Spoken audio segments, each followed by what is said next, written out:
Aduh, mana teman-teman ini? Coba aku ingatin dulu lah.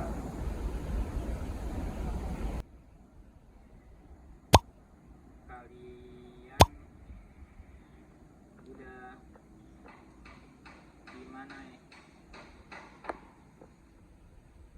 Gim, Jawab. gimana nih? Katanya mau diskusi hari ini. Diskusi hari ini. Ya, Gimana? katanya mau bahas isu politik Oh, isu politik boleh sih. Gimana? tentang korupsi. Ya gimana? Ya, sebenarnya kita nunggu chatan dari grup. Oh, berarti kita nunggu anak-anak grup aja dulu. Ya. BTW, kau udah makan? Ah, belum sih, makanya aku beli roti tadi. Nanti kita makan, Pak. Tadi ibu. Kita makan di Makan Mano. Wah, boleh deh. Aku Boleh. setuju banget. Kenyang makan sana. Wow. Puas banget. Harganya murah kan? Nanti ada pesan.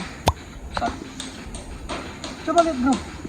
Oh, Wih, Akbar lama nunggu nih. wah, udah lama Di nih tempat nunggu. Mana nih? Langsung sana kira. sana. Nah, udah ya. Yuk, sana. Kasihan juga Akbar nih kelamaan ini. Oke. Nah, bagus kali kan pandangannya. Iya sih. Unik. Bagus ini. Ya kita kan namanya di sini kan Universitas Bengkulu nih. Iya. Bagus nih banyak. Banyak indah lagi.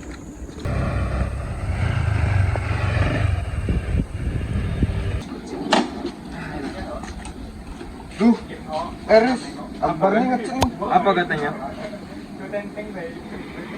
Ada info kumpul untuk Oh. bahas. Oh, ya udah ayo ke sana.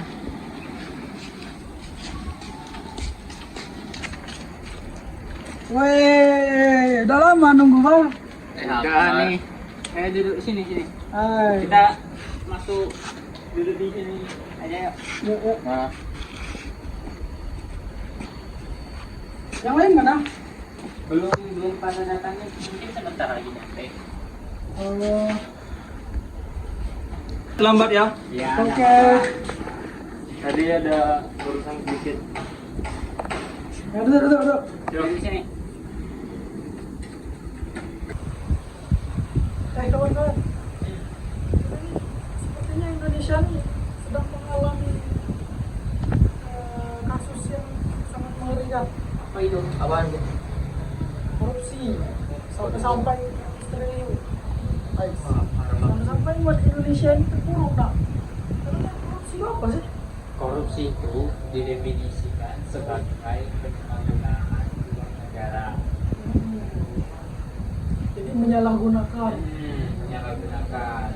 Contohnya kayak kasus PT Timah itu yang sampai 300 triliun. Mengambil uang negara kepentingan pribadi. Nah, ya betul.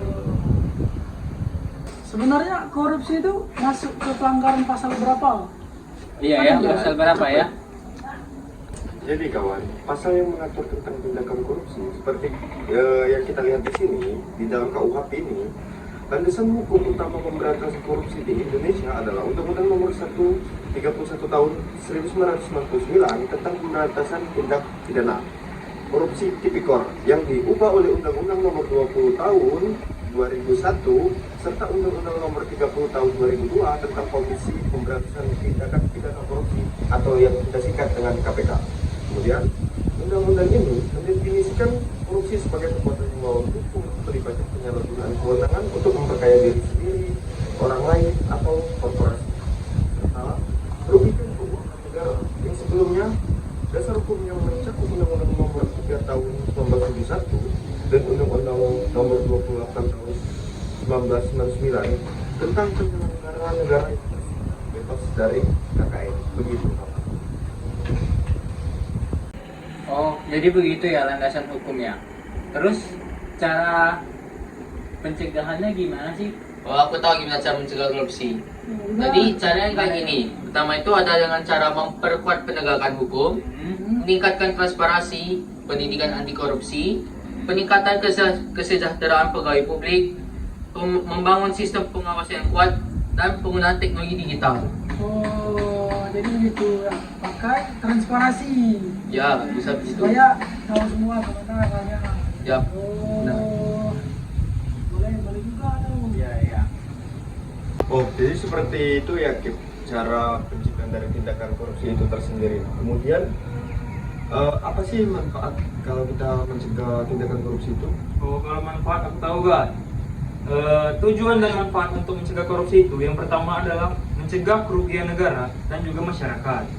Yang kedua, mewujudkan keadilan bagi seluruh rakyat Indonesia. Dan yang terakhir, mewujudkan cita-cita bangsa, yaitu anti KKN, korupsi, korporasi, dan juga nepotisme.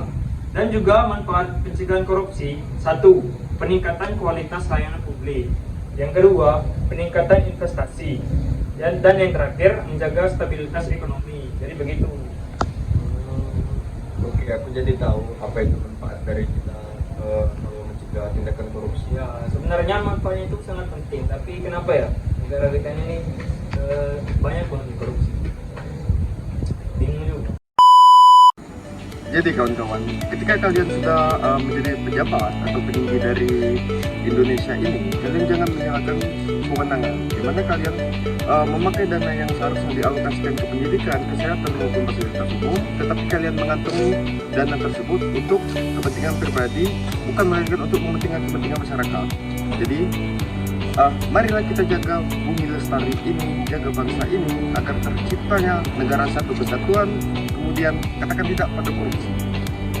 Menolak korupsi bukan hanya sekedar kewajiban hukum, melainkan harusan dari hati kita. Masa depan bangsa dari kehancuran ekonomi, ketidakpercayaan publik, dan kemiskinan yang menggeleng. Karena dana yang seharusnya dialokasikan untuk pembangunan infrastruktur, pendidikan, juga kesehatan, justru menguap ke kantong pejabat yang tidak bertanggung jawab, mengkhianati amanah rakyat yang diberikan. Maka dari itu, ayolah kita sebagai orang yang berpendidikan untuk tidak melakukan korupsi. Jadi untuk masyarakat Indonesia, baik itu pejabat atau siapapun itu, mari kita cegah tindakan korupsi dengan kita. Untuk itu, jaga terus Indonesia kita.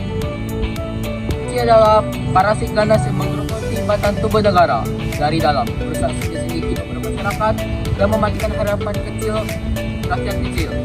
Oleh karena itu, mari kita bersama-sama menjadi benteng yang kokoh, menolak segala bentuk gratifikasi, serta memastikan bahwa tidak ada ruang sedikit pun bagi praktik kotor ini berkembang biak di bumi pertiwi. Satu lebih baik. Korupsi merusak ekonomi, memperlebar kemiskinan, dan menghambat pembangunan. Korupsi mengkhianati amanah, memicu kesenangan duniawi, dan siksa neraka yang abadi. Katakan tidak pada korupsi.